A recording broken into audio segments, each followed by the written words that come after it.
भगवान श्री हरि की कृपा प्राप्त हो। सभी के जीवन में भगवान सदा सर्वदा बने रहे और सभी के परिवार में आनंद मग्न हो, ऐसी कामना के साथ भगवान श्री हरि से वंदन करते हुए, भगवान श्री हरि के चरणों में नमन प्रणाम करते हुए अपने मन को भगवान श्री हरि जो सर्वत्र व्यापक हैं और सभी के अंतरात्मा में और सभी के घट घट में जो विराजमान रहते, ऐसे प्रभु श्री हरि का जब तक वंदन न हो और प्रार्थना न हो और भगवान की कथा प्रारंभ नहीं कर सकते। इसीलिए सभी अपने मन को भगवान श्री हरि जो वृंदावन वासी, जो वृंदावन धाम में जो अनेक प्रकार के आनंद मग्न प्रदान करने वाले भगवान श्री हरि के चरणों में वंदन करते हुए प्रार्थना करेंगे। और उसके बाद जहाँ कल की कथा का विश्राम किया गया था, वहां से आगे की ओर कथा की ओर प्रस्थान करेंगे। सभी मिलकर अपने मन को सुसंत पवित्र करते हुए भगवान श्री हरि की सुंदर वंदना और उसके बाद भगवान की कथा की ओर प्रस्थान। भजे वजय कमंडल समस्त पाप खंडन, भजे वजय कमंडल समस्त पाप खंडन, सुभक्ति करंदन सदैव नंदनंदन, भजे वजय कमंडल समस्त पाप खंडन, सदैव नंदनंदनम, सोपे जगो चमस्तकम सुनार वेणुहस्तकम, सोपे जगो चमस्तकम सुनार वेणुहस्तकम, अनंत रंग सागरम नमामि कृष्णसागरम, नमामि कृष्णसागरम, मनोजगर्वमोचनं विशाललोललोचनं, मनोजगर्वमोचनं विशाललोललोचनं, विभूतगोपशोचनं नमामि पद्मलोचनं, नमामि पद्मलोचनं,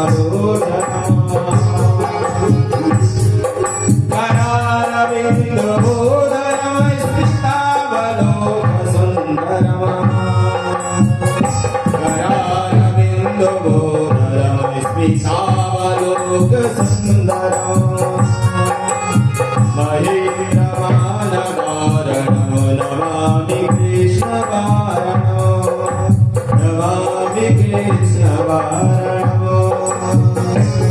कलम्बसूनकुण्डलं सुचारुगण्डमण्डलं, सुचारुगण्डमण्डलं,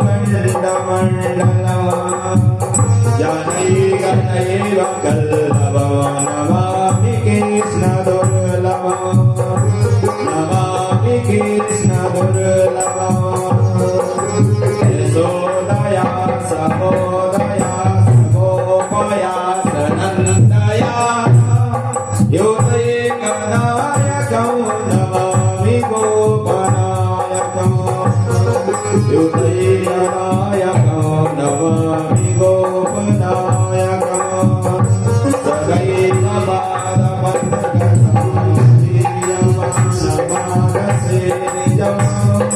सदा नमोतमालकं नमामि नन्दबालकं, नमामि नन्दबालकं, समस्तदोषशोषणं समस्तलोकपोषणं,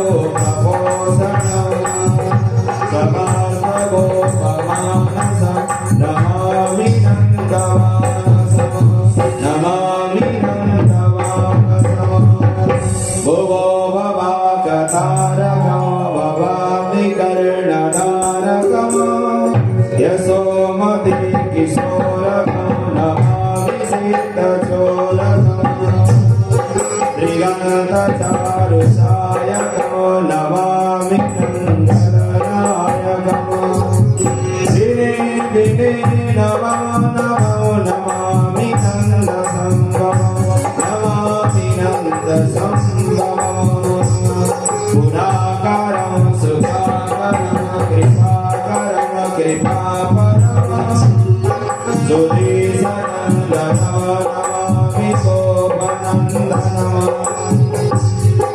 नवीन नोपनागरं नवीन कीलिलापटं नमामि मेघसुन्दरं तडितललासपटं नमस्तगोपनन्दनं हृदयम्बुजैकमोदनं नमामि कुञ्जमादकं प्रसन्नभानुशोभनं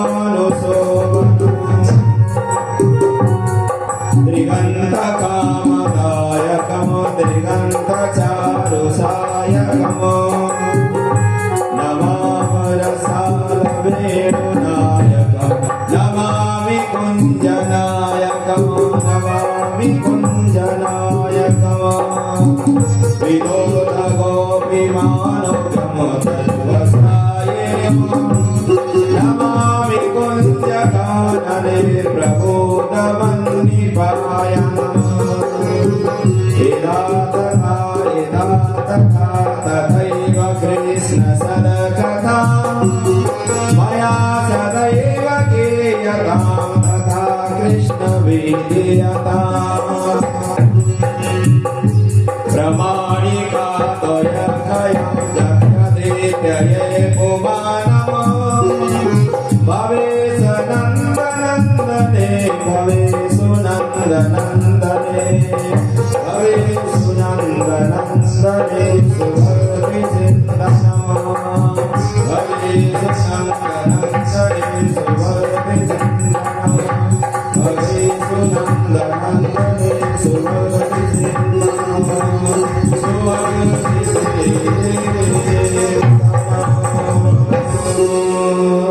जय जय श्री राधे जय जय श्री राधे जय जय श्री राधे श्याम।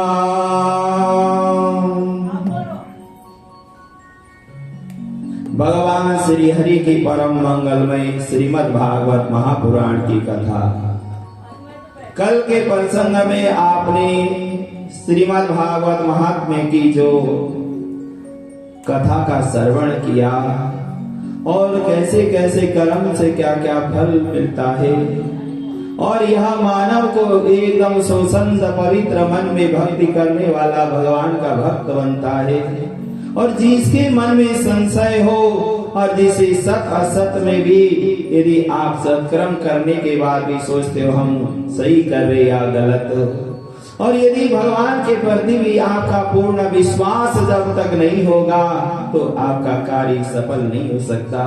जिसलिए वह धोंधी और धुंधकारी जिन्होंने भगवान के प्रति भी संशय और पूर्ण विश्वास न करने के कारण प्रेत योनि भुगतना पड़ा, और जब श्रीमद् भागवत की कथा का श्रवण कराया गया तभी जाकर मुक्ति मिली। ऐसे परम पावन श्रीमद् भागवत की कथा का जो महात्म्य श्रवण के पश्चात अब भगवान श्री हरि की कथा की ओर प्रस्थान करते हुए जो वेदव्यास जी महाराज जी श्रीमद् भागवत पुराण लिखते हुए कहते हैं कि यह श्रीमद् भागवत पुराण किनके निमित्त है और इसके सूत्राधार कौन है और कौन से भगवान का यह नाम का वर्णन है, तो उसके बारे में विशेष मंगलाचरण का यहाँ श्री वेदव्यास जी महाराज जी ने लिखा हुआ है। जन्मादस्यतो यज्ञादितारससोचार्थ विज्ञेश्वरा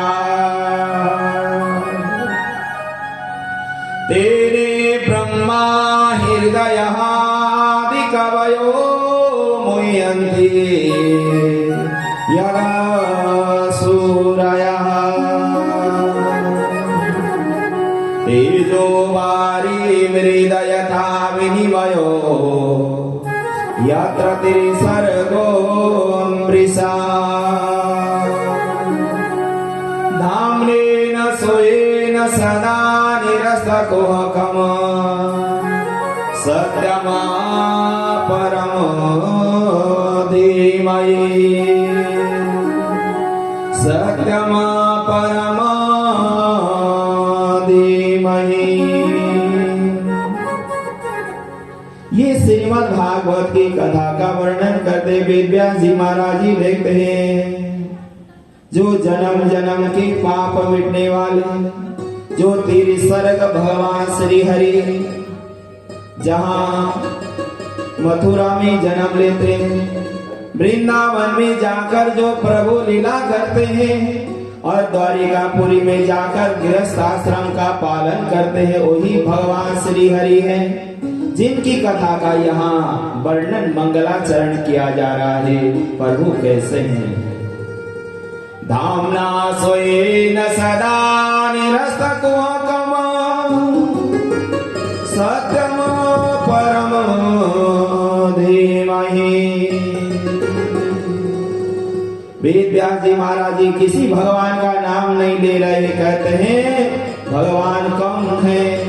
जो सत्य है, जो कभी विनाश नहीं होता और जो कभी जन्म नहीं लेते और जो जहां रहकर भी इस सृष्टि को जैसे चाहे वैसे जो चलाते हैं और जो सत्य हैं, जो अजर हैं, जो अमर हैं, जो कभी विनाश न होने वाले ही वही भगवान श्री हरि हैं। इसीलिए कहा गया है सत्यम परम धीमहि। ऐसे प्रभु का हम ध्यान लगाएं और ऐसे प्रभु के चरणों में जब हम अपनी भावना को प्रकट करें तो हमारा कौन सा कार्य नहीं हो सकता। इसीलिए उस प्रभु का ध्यान लगाओ जो सत्य है और जो सदा सर्वदा बना ही रहता है। ये धराधाम बार बार पलटता भी है, विनाश भी होता है और दोबारा अनेक युग में परिवर्तित भी होता है, पर प्रभु श्री हरि वही सदा सर्वदा बना ही रहता है। ऐसे प्रभु को हम नमन करें। इसीलिए कहा गया है भगवान श्री हरि कैसे हैं? सत्यम सचिदानंद स्वरूपम श्री कृष्णं परम परमेश्वरम धीमहि ध्यायामः। श्री वेद व्यास जी महाराज जी लिखते हैं प्रभु कैसे हैं? सत्यम सचिदानंदम स्वरूपम श्री कृष्णं परम परमेश्वरम और धीमहि ध्यायामः। हम किसकी पूजा कर रहे हैं? ऐसे सचिदानंद घन जो सदा सर्वदा अजर अमर सत्य है और जो सदा बने ही रहते हैं, चाहे धराधाम में कुछ भी हो। ऐसे प्रभु को जब तक नमन नहीं किया जाएगा तो हमारे अंतरात्मा में भगवान की कथा प्रवेश हो ही नहीं सकती। ये मंगलाचरण श्री वेद व्यास जी महाराज जी ने लिखते हुए कहते हैं प्रभु के वह जब भगवान का स्वागत प्रभु आने वाले थे तब वहां भी दिखा गया है, कहा गया क्या? सत्यवतम सत्य परम त्रिसत्यम सत्यस्य योनिं निहितं च सत्यम सत्यस्य सत्या सत्यदेव नेत्रम सत्यात्मकं तं शरणं प्रपद्ये। वहां भगवान कृष्ण का नाम नहीं लिया गया। कौन है भगवान श्री हरि? तो लिखते हैं वेद व्यास जी महाराज सत्यवतम सत्य परम त्रिसत्यम, जो सत्य का ही स्वरूप धारण किए हैं और जो सत्य व्रत के आधार पे ही चलते हैं और जो सत्यता का ही सदा सहारा देकर जो जैसा कर्म करता है धराधाम का प्राणी, उसी प्रकार जो उसे सजा देने वाले वही सचिदानंद घन श्याम श्री प्रभु श्री हरि हैं, जिनका हम वंदन करते हैं। ऐसे प्रभु के चरणों में बार बार नमन वंदन करते हुए ऐसे प्रभु को वंदन किया जा रहा है। और तुरंत कहा गया है ऐसे प्रभु कौन है? धामना सोएन निरसा कुहकम् परम धीमहि। जब भगवान श्री हरि का जन्म कंस के वह कारागार मथुरा में हुआ, फिर भी जब भगवान जन्म लेकर रात को 12 बजे जब प्रकट हो गए तो सारे ताले आदि सब खुल गए, ऐसे प्रभु की हम वंदन करते हैं। देखो, जब तक भगवान की कृपा होगी तो संसार के मोह माया के जंजीर खुल जाएंगे, और जब योग माया आकर लिपट जाएंगे पुनः, फिर वह ताले बंद हो जाएंगे। और पुनः जिस प्रकार भगवान जन्म लेकर 12 बजे प्रकट हो गए, तो सारे के सारे कंस के द्वारपाल, सारे वहां के जो सुरक्षा कर्मी सो गए। और जैसे ही वहां वसुदेव जी महाराज जी ने योग माया को लेकर आए, तो सारे ताले बंद हो गए। ऐसे प्रभु का जब कोई वंदन करता है और अभिनंदन करता है और उनका ध्यान करता है, तो संसार के संताप ताप मिट जाते हैं। श्रीमद् भागवत पुराण का वर्णन किया जा रहा है और कहते हैं, प्रभु श्री हरि कैसे हैं। धर्मं प्रोजित कैतवो अत्र परमो निर्मत्सरणा सतम, वेद्यं वास्तमयं वस्तु विशदं तापतर्योर्मूलनम्। श्रीमद्भागवते महामुनिकृते किमु वा परेश्वरम्, सद्यो हृदयरोध अत्र कीर्तवेषु शुश्रेण तच्छृणा। प्रथम श्लोक में भगवान की महिमा कैसे है उनका वर्णन आया। दूसरे श्लोक में यह मंगलाचरण में वर्णन आता है भगवान की कथा सुनने का अधिकारी कौन है, और भगवान की कथा किसके मन को भाती है, और कौन सुनकर उसका जीवन बदल जाता है। इस विषय में वर्णन करते हुए श्री वेद व्यास जी महाराज जी लिखते हैं, यह श्रीमद् भागवत महापुराण कैसे है। धर्म प्रज्योतिको अत्र परमो निर्मत्सराणां सताम्। जो धर्म का सर्वस्वरूप धारण करके धर्म की ध्वजा को जो लहराने वाला श्रीमद् भागवत महापुराण है, और इसको सुनने का अधिकारी कौन है।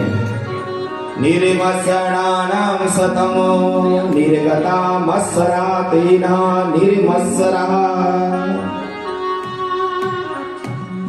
देखो, भगवान की कथा सुनने का और कथा का आयोजन करने वालों को भगवान की कृपा तब होती है, वह संसार के सभी प्राणी, सभी समाज को, सभी लोगों को जो सम व्यवहार देखते हुए दूसरे के भलाई में भी आनंद जो प्राप्त करते हैं, वही कथा सुनने के अधिकारी हैं।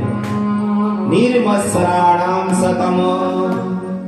देखो, मच्छर दो प्रकार के होते हैं, एक मच्छर बार से काटता है, और दूसरा जो मच्छर है ना हमारे अंतरात्मा में हर समय काटता ही रहता है।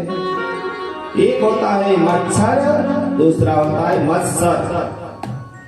मच्छर जो है बाहर से ही काटेगा, उसे आप उसकी इलाज है, पर मत्सर का कोई इलाज नहीं है।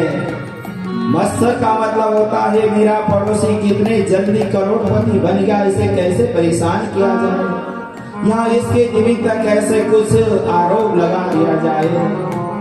और ऐसे जो मत्सर लोगों के लिए ये भागवत की कथा का वर्णन नहीं है।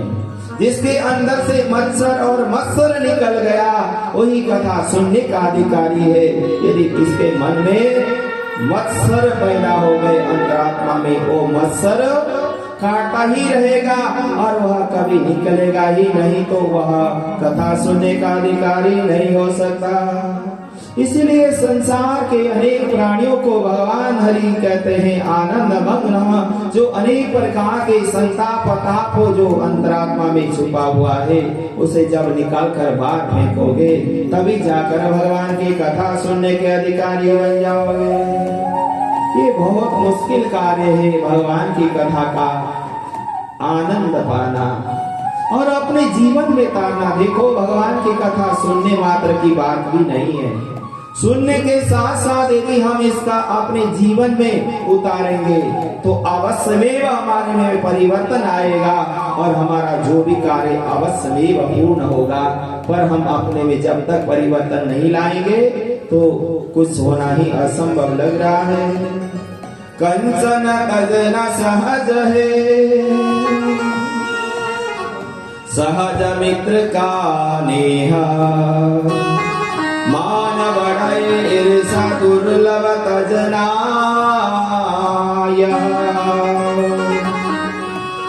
संसार की हर चीज का परित्याग हो सकता है, पर यह मत्सर और जो मोह माया और धन दौलत और अहंकार सम्मान का होता है वो आदमी न बिगड़ जाए, इसलिए उसे अपने को ध्यान रखना चाहिए। हम क्या कर रहे हैं, हम सही कर रहे या नहीं, क्या करना चाहिए क्या नहीं करना चाहिए, क्या धर्म मार्ग की बात है केवल क्या स्वार्थ की बात है, जब विचार करता है तो वह भगवान का भक्त बनकर आनंद मग्न रहता है। इस प्रकार यह कथा सुनने के अधिकारी की बात श्री वेदव्यास जी ने लिखी और कहते हैं तीसरे श्लोक में इस श्रीमद् भागवत की कथा क्या है और किस किस को सुनना चाहिए और सुनने के बाद क्या आनंद प्राप्त होता है। निगम कल्पतरुर्गलितम् फलम् सुख मुखाददर वसयोतमम् पिबत भागवत रसमालयम् मुहुरहो रसिका भुविभावुका मुहुरहो रसिका भुविभावुका।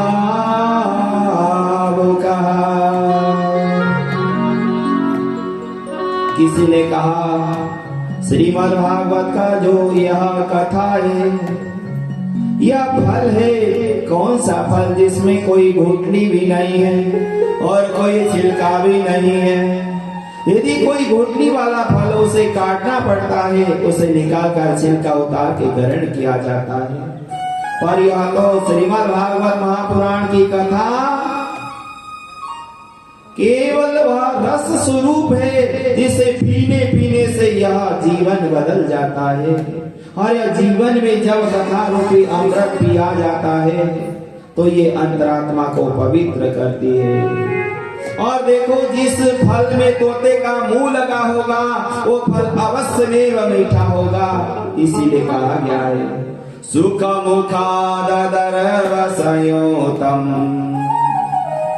पिबत भागवत रसमालयम् मुहुरहो रसिका भुविभावुका मुहुरहो रसिका भुविभावुका। ये श्रीमद् भागवत सबसे पहले ब्रह्मा जी ने नारद जी को सुनाया और नारद जी ने अनेक साधु संत महात्माओं को सुनाया, फिर अनेक शिष्यों के द्वारा अनेक डालियों में लगा हुआ ये परमानंद फल अति मीठा फल है, कोई ना कड़वा है न जिसमें कोई छिलका है न कोई घुटनी है। इस फल को चबाने की और छिलकने की भी कोई जरूरत नहीं है। इसलिए कहा है पीबत भागवत रसमालयम्। किसी ने कहा कि फल तो चबाया जाता है, पर वेदव्यास जी महाराज जी ने तो लिख दिया चबाने की और खाने की बात ही नहीं है। कहते हैं पीबत भागवतम रसमालयम्। ये ऐसा भागवत रूपी जो कल्प वृक्ष है, इसे तो पीने का ही आनंद है। जब पियोगे कोई चीज तो अपनी हमारी सारा संपूर्ण शरीर जो शरीर सींच जाएगा और एकदम पवित्र हो जाएगा। और कहा जाता है कि भगवान की कथा के रसिक कौन है, भगवान की कथा का आयोजक कौन है और भगवान की कथा में कौन आता है, इसके विषय में भी लिखा है। कहा गया है कि जो भगवान की कथा के रसिक हैं उन्हें बुलाने की जरूरत नहीं होती। उन्हें पता चलना चाहिए कि बाबा बागेश्वर के दरबार में बोर्ड लगा हुआ है, इस तारीख से इस तारीख तक कथा है। वो आएंगे, अपने आप ही चुपचाप बैठ जाएंगे, दुनियादारी की इधर उधर की बात ना करते हुए भगवान श्री हरि से बिना भगवान श्री के चरणों में जब आकर बैठ जाते हैं और भगवान की कथा श्रवण करते हैं। इसीलिए वेद व्यास जी महाराज जी कहते हैं कि जिसे प्यास लगा होगा, कहीं प्याऊ में कोई पानी बांट रहा होगा, तुरंत पानी लेकर जल को ग्रहण करेगा। प्यासा यही नहीं सोचेगा ये पानी बांटने वाला गरीब है या धनवान है या कोई पैसे वाला है, या अच्छा पानी है या शुद्ध है या अशुद्ध है। प्यासे को तो पानी चाहिए, वहां तुरंत वहां जाकर जल ग्रहण करेगा, अपनी प्यास बुझाएगा। वैसे ही जो कथा की रसिक होते ये नहीं देखते कि कौन से व्यास जी कथा कर रहे हैं, कौन से व्यास जी वृंदावन से आए हैं या कहां से आए हैं, कितना बड़ा नाम, वो विचार ही नहीं करते। वो विचार करते हैं केवल हमें कथा रूपी अमृत को पीना है। इसीलिए वेद व्यास जी महाराज जी ने भी आमंत्रित किन्हें किया, जो कथा के रसिक हैं, जो भावुक हैं, जो कथा रूपी अमृत पीने के लिए जो तड़प रहे हैं, उन्हें ही आह्वान किया, बुलाया गया। कौन है वो? मुहुरहो रसिका भुवि भावुकः, जो कथा के रसिक होते हैं, जो भावुक होते हैं, उन्हें बार बार बुलाने की कोई भी आवश्यकता नहीं पड़ती। उन्हें पता चलना चाहिए बाबा बागेश्वर के दरबार में श्रीमद् भागवत का आयोजन हो रहा है, जाएं कथा श्रवण करें। इसलिए कहा आओ रसिको, आओ भावुको, ये कथा रूपी अमृत आपके लिए ही बनाया है, आप ही ग्रहण करो। इस श्रीमद् भागवत की कथा कैसी है? रसो वैसः रसं होवान लब्धानंदी भवति इति, अमृतम परमानंदम स एव दर्वो रसः। ये रस रूपी अमृत की तरह ये अंतरात्मा को पवित्र करने वाली श्री हरि की कथा है। ऐसी भगवान श्री के चरणों में बैठकर सनकादि ऋषि मुनि भगवान श्री हरि की कथा बंधन करके कथा प्रारंभ कर रहे हैं। कल के प्रसंग में मंगलाचरण ही हुआ, अब यहाँ से कथा की ओर प्रस्थान करते हुए कहाँ कथा सबसे पहले हुई है? नहीं में से निविषया क्षेत्रे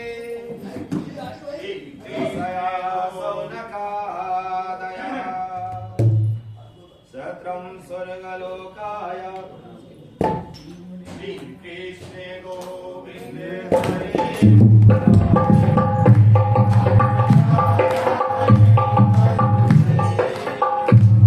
जय जय श्री राधे, जय जय श्री राधे, जय जय श्री राधे, जय जय श्री राधे श्याम।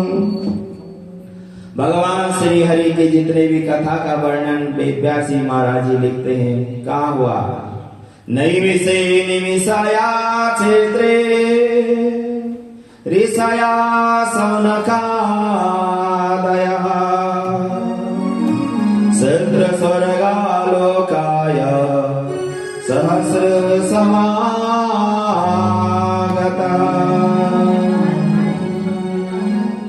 नैमिषारण्य तीर्थ स्थान जहाँ के निमिष निमिष में भगवान रहते हैं।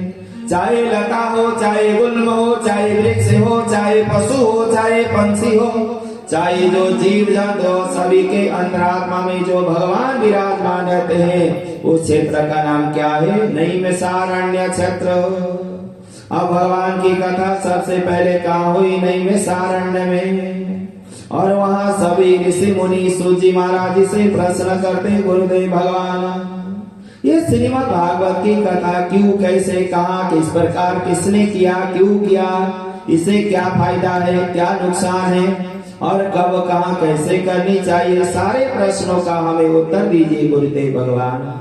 जब कोई ज्ञानी जन, संत महात्मा जो भगवान के रसिक होते हैं, जब कोई मिलते हैं तो संत महात्मा ज्ञानी उनसे प्रश्न करते, मेरे प्रभु की लीला बताइए, मेरे प्रभु की चरित्र बताइए और मेरे प्रभु ने क्या क्या किया था, उनके बारे में कुछ प्रकाश डालिए। तो संत महात्माओं को सारी कथा सुनानी ही पड़ती है। तुरंत कहने लगे, पुंसानं तं सुरतं तं शान्तिर्महर्षि। कहने लगे, प्राणी मात्र के कल्याण कैसे हो सकती है, और प्राणी का जब जन्म 84 लाख योनि के बाद मानव का हुआ, उनका कल्याण के लिए क्या करना चाहिए। शास्त्र बहुत है लेकिन मनुष्य के पास समय बहुत कम है, कैसे होगा। इसलिए समस्त शास्त्र का सार क्या है, और यदि भगवान श्री हरि सर्व समस्तमान है, फिर बार बार जन्म मरण क्यों होता है, और उस परमात्मा का जन्म और आने का उद्देश्य जाने का कारण क्या है, जीव का परम लक्ष्य, परम कर्तव्य क्या है, जो जीव संसार में आया उसे क्या क्या करना, क्या नहीं करना। गुरुदेव भगवान ये सारे प्रश्न का हमें आप उत्तर देना। तो सूर्य जी महाराज जी कहने लगे, ऋषि मुनियों, आपका प्रश्न बहुत मंगलमय है। यदि इन प्रश्नों का चिंतन किया जाए और इन प्रश्नों के ऊपर विचार किया जाए तो अथाह मानव की संताप कष्ट दूर हो जाते हैं। इस प्रकार श्री सूजी महाराज जी कहने लगे, ध्यान पूर्वक सुनो, हम अब आपके सारे प्रश्नों का ध्यान तब देंगे। सबसे पहले अपने श्री हरि भगवान श्री सुखदेव जी महाराज जी का ध्यान करें। जब तक गुरु जी की कृपा न हो और गुरु जी का आशीर्वाद न हो, हम कथा आपको सुना ही नहीं सकते। तुरंत समाधि लग गई श्री सुख जी महाराज जी की, और अपने भगवान श्री परमाराध्य भगवान श्री सुखदेव जी का ध्यान लगाने लगे। यम प्रबलंतमनुपेतमपेत किरीटम द्वैपायनो विराकातुर आजुआव पुत्रेति तन्मया तरवो अविनेदुरुस्तम सर्वभूत हृदयम मुनिमानस्मि यस्यानुभावमखिलं श्रुतिसारमेकम् आध्यात्मदीपं तितिरिसेतमन्दम् संसारिणा करुणया पुराण गुह्यम तमव्यास सुनुमुपयामि गुरुं मुनीना। श्री सूजी महाराज जी कहते, ऋषि मुनियों, ये संपूर्ण भागवत के अंतर्गत आपको संपूर्ण प्रश्न का उत्तर मिल जाएगा। आप बैठ जाइए और भगवान की चरण की रज कथा रूपी अमृत को पीजिए। और ध्यान लगा के कहने लगे, जब भगवान श्री हरि शुकाचार्य जी श्री सुखदेव जी महाराज जी जब जन्म लेकर आए थे, मेरे प्रभु जन्म लेते ही हम प्रवयंत हो गए थे कि संसार की मोह माया के दलदल में न फंस जाऊं। जिस प्रकार देखा होगा आपने, जब बालक माँ के गर्भ में रहता है, गरुड़ पुराण में भी आप लोगों ने सुना होगा, सारे जन्म जन्म की सारी चीजों का स्मरण करता है। माँ के गर्भ की जठार अग्नि में जलता हुआ तड़पता है, हे प्रभु ये कष्ट पीड़ा से मुझे संसार में भेज दो और मैं वहां जाकर अपने पाप का प्रायश्चित करूंगा, पुण्य कर्म के द्वारा अपने जीवन यापन करूंगा। पर वह संसार रूपी भवसागर में दलदल में आकर।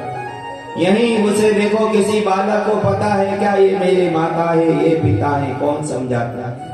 माँ बाप ही कहते हैं कि यह माता ही कहती है तेरे पिताजी है, तेरा भाई है, ये दादा है, दादी है, ये नाना है, नानी है, वही तो समझाते, क्या उसे कोई ज्ञान है? माँ के गर्भ में रहते हुए सारा कुछ याद है। जब वह धराधाम में आकर धड़ाम गिर जाता है तो क्या करता? रोने लगता है, चिल्लाने, क्यों मैं यहाँ कहाँ आया, यहाँ मुझे कौन मिला, ये मेरे कौन है? जब थोड़ा थोड़ा बुद्धिमान होता है, पूरा वो यादाश्त को याद स्मरण दिलाया जाता है। कुछ समय बाद, कुछ महीनों बाद, साल बाद, फिर उसे बताया जाता है ये तेरे परिवार के सदस्य हैं। इसी प्रकार जो जीव माँ के गर्भ में है साक्षात भगवान स्वरूप है, पर वह जन्म लेने के बाद संसार रूपी भव सागर में जब डूब जाता है सब कुछ भूल जाता है। इसी प्रकार सुखदेव जी महाराज जी माँ के गर्भ में 12 वर्ष तक रहे, धराधाम में आना ही नहीं चाहा, पर जन्म लेकर जब आए तब सोचा उन्हें यादाश्त पूरी थी, वह रहे ही नहीं परिवार में, जंगल की ओर दौड़ पड़े और मेरे प्रभु माँ के गर्भ में मुझे जो दर्शन दे रहे थे वो कहाँ है? तुरंत भाग पड़े किधर? वृंदावन धाम की ओर। ऐसे परम वंदनीय श्री सुखदेव जी महाराज जी की वंदन किया जा रहा है। और श्रीमद् भागवत की कथा के जो लेखन में कहा गया है कि यह शास्त्र संपूर्ण शास्त्रों का एक सार जब मंथन किया गया, जब विचार किया गया मानव की यह कैसे कल्याण होगा, ये दलदल से कैसे बचेंगे, उसके बारे में बार बार चिंतन किया वेद व्यास जी महाराज जी ने। क्यों? संसारिणा करुणया पुराण गुह्यम तम व्यास सुनमुपयामि गुरुं मुनीना। देखो संसार में जब जन्म मरण भगवान को जब लगता है मेरा भक्त जन्म मरण पा ही रहा है, अनेक योनि में भटक रहा है, उसे उद्धार के लिए भगवान श्री साक्षात प्रभु श्री हरि स्वयं सुख रूप में प्रकट होकर जब कथा रूपी अमृत लोगों को पिलाएंगे तो उनका बार बार का जन्म मरण समाप्त होकर मोक्ष प्राप्त होने वाली श्रीमद् भागवत महापुराण की कथा। इसीलिए प्रभु के चरणों में वंदन करते हुए श्री यहाँ अनेक ऋषि मुनि महात्माओं को सुखदेव महाराज जी कहते ऋषि मुनियों, जिस प्रकार जब बरसात होती है तो जो जल है ना एकदम शुद्ध होता है, और जब यह धराधाम पृथ्वी में गिर जाता है तो ही जल कीचड़ हो जाता है। और मानव भी ऐसे कीचड़ के दलदल में न फंसे, वो भी बुद्धि के मोह माया के दल में जब फंस जाता है तो अनेक प्रकार की दलदल की वह ठोकरे खाता है। पर जो भगवान श्री हरि से जुड़ा ही रहता है और जो अपने मन को स्वच्छंद पवित्र करता हुआ जब वह परम पावन हो जाता है तो आनंद मग्न होकर अपनी जीवन यापन करता है। ऐसे भगवान श्री हरि की परम पावन कथा का श्रवण कराया जा रहा है। हमारे बीच में हमारे बड़े भ्राता श्री अयोध्या धाम से आए हुए आईपीएस अफसर, देखो इनकी निष्ठा, इस सहारनपुर मुजफ्फरनगर मेरठ के अपने आबकारी विभाग के व्यवस्था को देखते हैं, इतने बड़े अधिकारी हैं फिर भी कथा श्रवण करने के आ रहे हैं, कितनी नम्रता। और इनकी जो विद्वत्ता है उसके बारे में वर्णन करना तो बहुत ही असंभव। इन्हें सारी रामायण भागवत पुराण कर्म कांड सब कंठस्थ है। यही मानव की लक्ष्य है। सब कुछ ज्ञान होते हुए भी कथा रूपी अमृत में जो देखो किसी से कोई चीज आपको पाना है तो आप जब ज्यादा किसी से ज्ञानवान बनोगे या अहंकारवान बनोगे कोई आपको देने का ही नहीं। भगवान श्री हरि को भी जब कुछ लेने की आवश्यकता पड़ी, श्री कृष्ण गोविंद हरे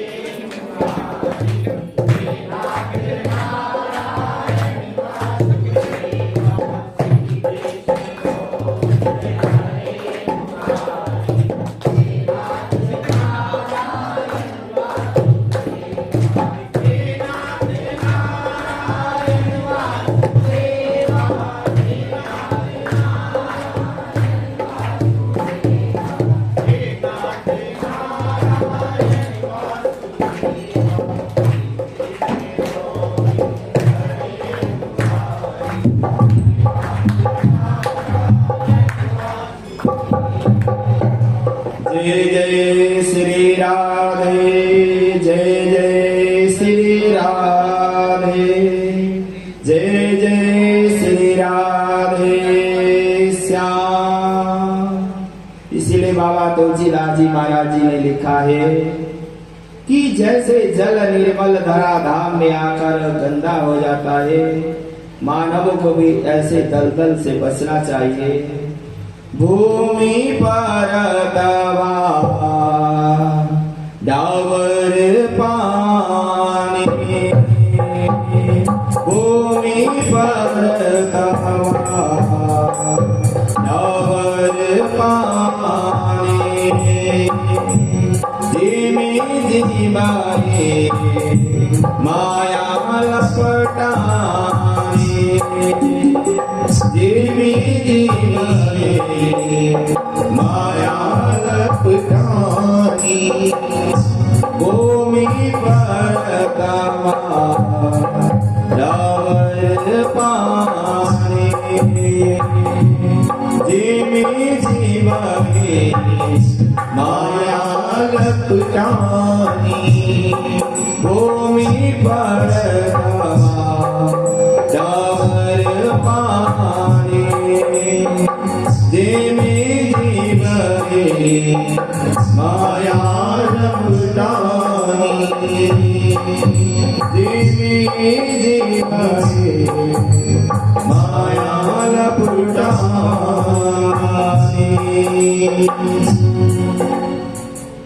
जैसे कहा गया है कि भगवान श्री हरि के बिना कृपा वो जीव मोह माया के दलदल में नहीं बच सकता। यदि जिसका मन निर्मल हो, पवित्र हो, जो भगवान श्री के चरणों में लगा हो, उसे कोई भी मोह माया की कीचड़ के द्वारा वह कभी भी दलदल में नहीं फंसकर परम पावन होता है। यहाँ भगवान श्री हरि की जब कथा के बारे में प्रसंग आया, श्री शिवजी महाराज जी बार बार भगवान की वंदन कर रहे हैं। क्यों? बार बार भगवान से जब कोई कार्य करते हैं कि हे प्रभु त्रुटि न हो जाए, हमारे से कोई अपराध न हो जाए, इसीलिए कहने लगे प्रभु नारायण नमस्कृत्य नरं चैव नरोत्तमं देवीं सरस्वतीं व्यासं ततो जयामोदीरयत्।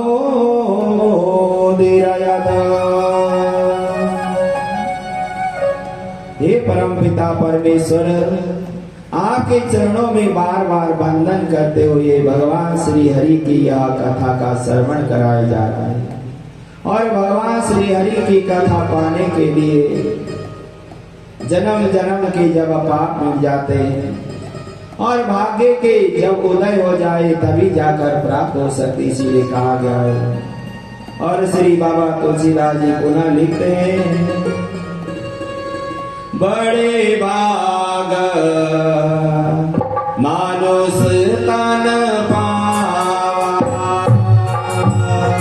बड़े भाग मानुष तन पावा, सुर दुर्लभ सब ग्रंथ गावा, सुन दुर्लभ सब ग्रंथ गावा, बड़े भाग मानुष तन पावा, बड़े भाग मानुष तन पावा, सुर दुर्लभ सब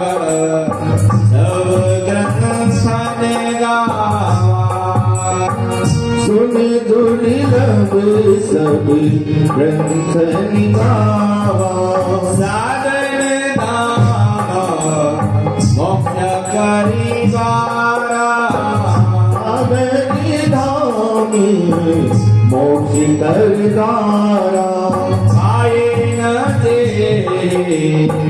परलोक समारा, आए दे परलोक समारा, आए न दे परलोक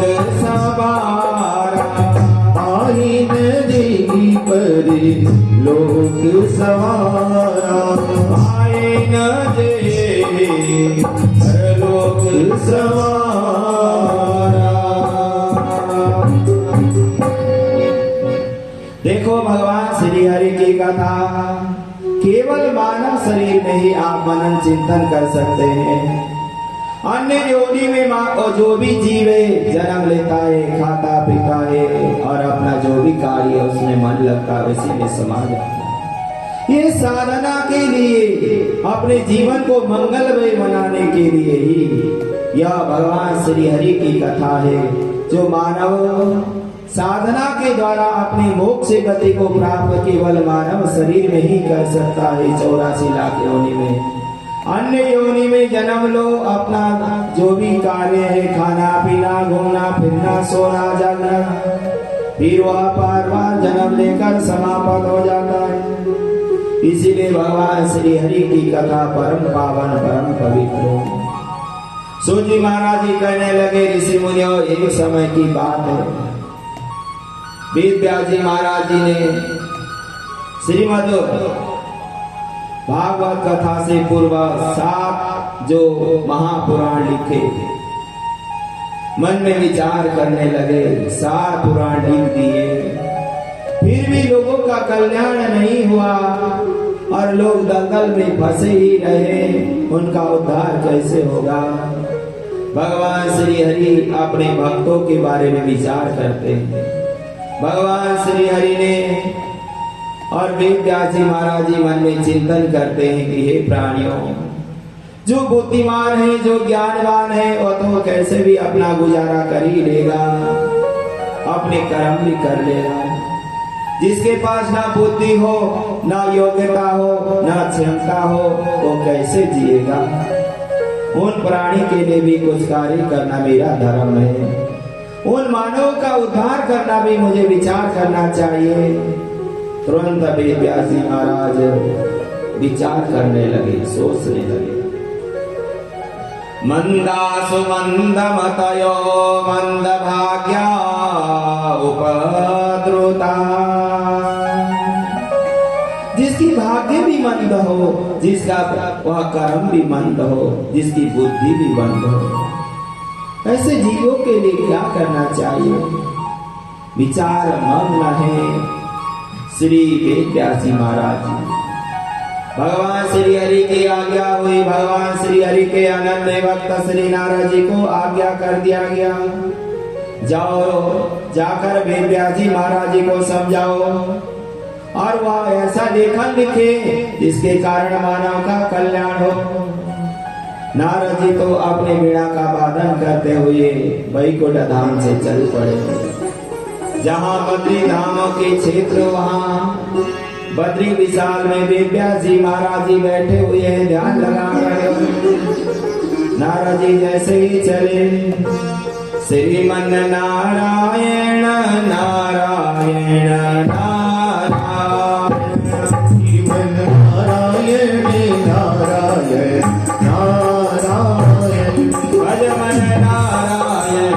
नारायण, भज मन नारायण नारायण नारायण, भज मन नारायण नारायण नारायण, भज मन नारायण नारायण नारायण, भज मन नारायण नारायण नारायण। लक्ष्मी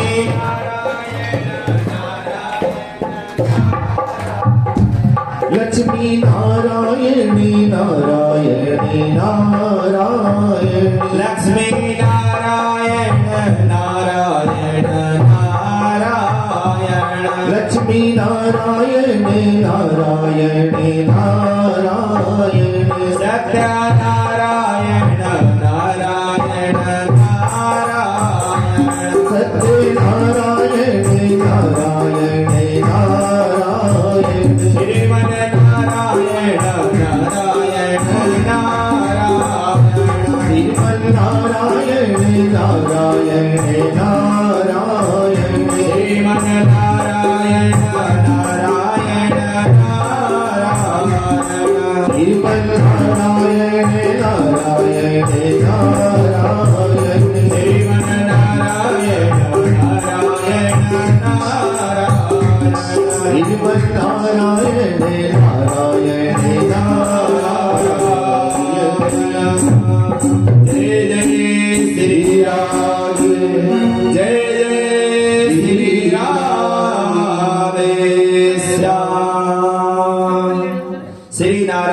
वेद व्यास जी के महाराज जी के पास गए और कहने लगे, वेद व्यास जी महाराज, आपने इतने दिनों से जो भी शास्त्र ग्रंथ पुराण लिखे वह अनेक प्रकार की इधर उधर की बातों का ही वहां वर्णन किया गया है।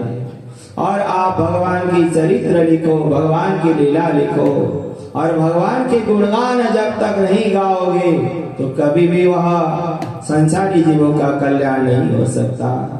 इसीलिए वहां मुस्कुराते हुए जहां बद्री धाम के पास तुरंत नारद जी प्रकट हो गए। जैसे ही वहां नारद मुनि प्रकट हो गए, श्री वेद व्यास जी महाराज जी ने उनके चरण पखारे, उनकी वंदन की गई। जैसे देखो, जब कोई घर परिवार में गुरुजन आए, माता पिता आए, सम्मानी जन आए, तुरंत खड़े हो जाना चाहिए और उनके लिए आसन, पाद्यम, अर्घ्यम और तुरंत जलपान, चरण धोकर और उसके बाद जो भी भोजन आदि व्यवस्था करनी चाहिए। और उसके बाद ही प्रश्न करना चाहिए, आप क्यों आए हैं और आपका आने का उद्देश्य क्या है। और कोई आपका अतिथि घर में अचानक आए, आपने उन्हें ना आसन दिया, न जलपान पूछा, तुरंत प्रश्न कर दिया, ये कोई विधान नहीं है, ये हमारी संस्कृति नहीं है, ये हमारी परंपरा नहीं है। हमारे जितने भी बड़ों ने और हमारे प्राचीनों ने और हमारे शास्त्रों ने और विद्वानों ने यही बात हमें सिखाई है। यही चीज हम जीवन में यापन करें तो मानव का कल्याण हो जाता है। पाराशर्य महाभाग ममता कजिदात्मना परितोषे तो शारीरिम आत्मा मानसाये वचा। श्री नारद जी महाराज जी कहते हैं, पाराशर नंदन, वेद व्यास जी कौन है? पराशर ऋषि के पुत्र हैं और इसीलिए उनका संबोधन किया गया है पराशर नंदन। हे पराशर ऋषि के पुत्र, आपके मन में यह अनेक प्रकार की जो चीज है कैसे प्रकट हो रही है और आप क्या विचार कर रहे हो, आप क्या सोच रहे हो। तुरंत भगवान श्री हरि जो वेद व्यास जी महाराज जी कहने लगे, मैंने बहुत सारे पुराण शास्त्र लिखे पर लोगों का कल्याण हुआ ही नहीं। नारद जी कहने लगे, प्रभु एक बात सुनो, आपने भगवान की लीला, भक्तों की महिमा का जब तक वर्णन नहीं करो,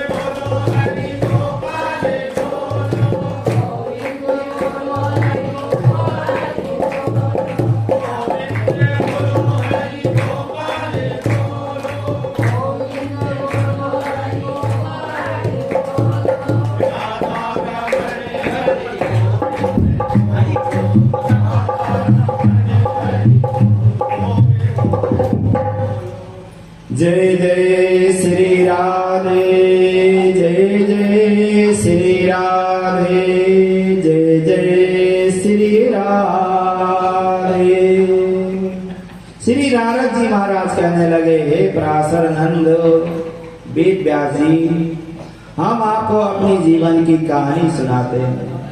मैं भी प्राचीन पूर्व जन्म में सबसे पहले दासी पुत्र था और मेरी माता जी जहाँ साधु संत चतुर्मास का मंदिर में जब वो कथा होती थी, मेरी माँ वहीं मुझे लेकर जाया करती थी और मैं वहीं बैठकर कथा भी सुनता था। साधु संत महात्माओं के जो चरण प्रसाद रज उनकी सेवा भी करता था और बार बार उनकी जो कथा रूपी अमृत को पीकर मेरा मन बड़ा प्रसन्न रहता था। और मैं जब वह साधु महात्मा वहां से जाने लगे, मेरे मन में यही आया कि मैं भी उनके साथ चला जाऊं, पर मेरी माँ कहती थी, बेटा घर रहो, परिवार में रहो और यहीं बैठकर गृहस्थ आश्रम का पालन करो। मुझे छोड़कर कहाँ जाओगे? मेरे पिताजी भी नहीं है और तू कहता है कि साधु संत महात्माओं के साथ जाऊंगा तो मेरा पालन पोषण भरण कौन करेगा? माँ के कहने पर जा नहीं पाए, पर मन में विचार थी कि यह संसार में दलदल में न फंसकर मैं प्रभु के उन श्री हरि के शरणागति भक्तों के साथ ही चला जाऊं। और जब महात्माओं को कहा हमें अपने साथ ले चलो, तो महात्माओं ने कहा परिवार से दिखा कर लाओ, हम तुम्हारे को लेकर जाएं और तुम्हारे परिवार वाले और तुम्हारी माता कहे इन महात्माओं ने तो हमारे पुत्र को ले गए, गलत किया, ऐसा शुभ नहीं है। और जैसे ही माँ ने मना कर दी जाना नहीं है, नारद जी का मन तो हो रहा है संतों के साथ जाने, श्री हरि की कथा श्रवण करें, अपने जीवन को मंगलमय बनाए, पर वह माँ की आज्ञा हुई नहीं जाने की। मन ही मन सोचने लगे। महात्माओं ने मंत्र दे दिया और जब करते करते रहे, कुछ समय कुछ बरस बीत गए, अचानक रात्रि के समय किसी सांप ने माँ को काट लिया। जैसे ही सांप ने माँ को काटा तो नारद जी मन में विचार कर रहे हैं, अच्छा ही हुआ अब मुझे भगवान का वह धाम और भगवान की चरित्र सुनने को मिलेंगे। और ऊपर अंतरात्मा से तो नारद जी प्रसन्न है, अच्छा हुआ कि मेरी माँ का देहांत हो गया। पर जब संसारी लोगों को हम कहेंगे मेरी माँ गुजर गई या स्वर्ग लोक प्राप्त हुआ या मृत्यु हुआ, बहुत अच्छा हुआ, लोग क्या कहेंगे, कैसा दुष्ट है या अपनी माँ का देहांत हो गया, खुशियां मना रहा है। नारद जी ऊपर से तो दिखाने के लिए रो रहे हैं, आंसू धारा बहा रहे हैं, पर अंतरात्मा से कह रहे अच्छा ही हुआ जो हुआ। ऐसे जब उनका क्रिया पूर्ण किया नारद जी ने अपनी माता का, और उसके बाद मन में विचार किया कि हे प्रभु अब तो मेरा जीवन केवल आपके लिए ही है और आपकी शरणागति के लिए ही है, और मैं आपकी शरण में आया हूँ और आपकी शरण में बना रहूंगा। ऐसी कामना करते नारद जी भगवान को पाने के लिए चल पड़े और भगवान का ध्यान लगाते हुए चले जा रहे हैं। दिल की हर धड़कन से